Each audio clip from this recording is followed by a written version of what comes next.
নমস্কাৰ আসাম 24লৈ আপোনালোক সকলোকে স্বাগতম জনাইছো। বৰ্তমান কেইবাটাও গুৰুত্বপূৰ্ণ খবৰ আমাৰ হাতত আহি পৰিছে। এক নম্বৰ গুৰুত্বপূৰ্ণ খবৰটো হৈছে প্ৰতিমা বিসৰ্জন দিবলৈ গৈ প্ৰাণ হেৰুৱালে 8জনে। সন্ধানহীন 40জনৰো অধিক। দশমীৰ আনন্দৰ মাজতেই এই ভয়ংকৰ ঘটনাটো সংঘটিত হৈছে।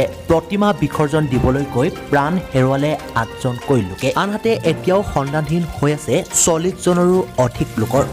এই ঘটনা সংঘটিত হৈছে পশ্চিমবংগৰ জলপাইগুৰিত।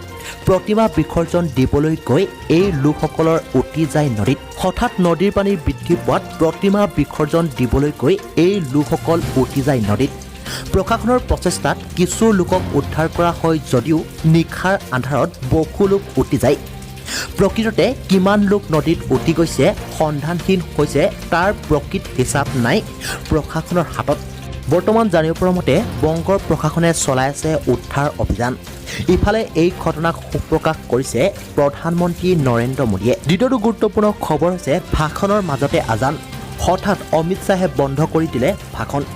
উত্তৰ কাশ্মীৰ জিলাৰ চুকত আলি ষ্টেডিয়ামত ভাষণ দিয়াৰ মাজতেই অমিত শ্বাহে ৰৈ মঞ্চত থকা লোকসকলক সুধিছিল যে মছজিদত কিবা চলি আছে নেকি।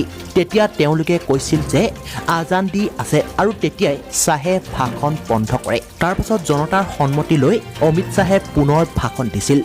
লগে লগে অমিত শ্বাহ জিন্দাবাদ ধ্বনিৰে মুখৰিত হৈ পৰিছিল সেই স্থান। তৃতীয়টো গুৰুত্বপূৰ্ণ খবৰ হৈছে শিশু শিল্পী তেজস্বিতা বৰুৱাৰ আকাল মৃত্যুক লৈ ৰাইজৰ অভিযোগ।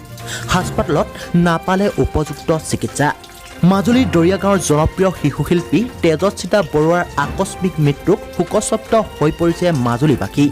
মহাপুৰুষ শ্ৰীমন্ত শংকৰদেৱৰ জন্মোৎসৱত সাংস্কৃতিক অনুষ্ঠানত বৰগীত পৰিৱেশন কৰিবলৈ গৈ হঠাৎ অসুস্থ হৈ নামঘৰতে ঢলি পৰা তেজস্বিতা বৰুৱাক গড়মূৰ জিলাৰ চিকিৎসালয়ত নি তাত চিকিৎসা কৰা হৈছিল। শিল্পীগৰাকীৰ হঠাৎ হৃদযন্ত্ৰ বন্ধ হৈ মৃত্যু হোৱা বুলি চিকিৎসকে জানিবলৈ দিয়ে।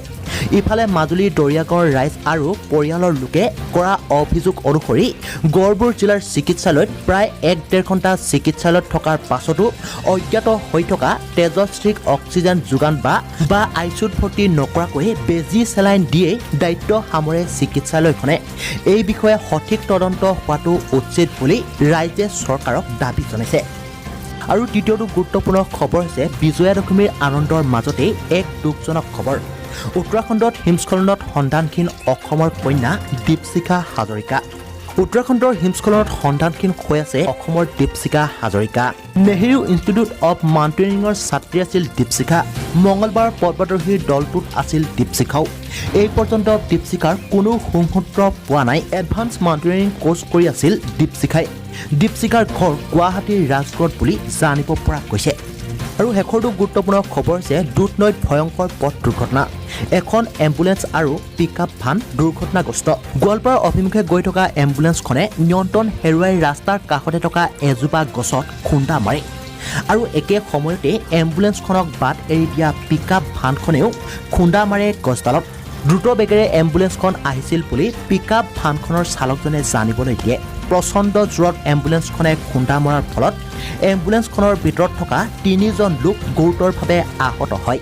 এম্বুলেন্সখনৰ চালকজন লগে লগে ঘটনাস্থলীৰ পৰা পলায়ন কৰে বুলি জানিব পৰা গৈছে। Bureau report Assam 24।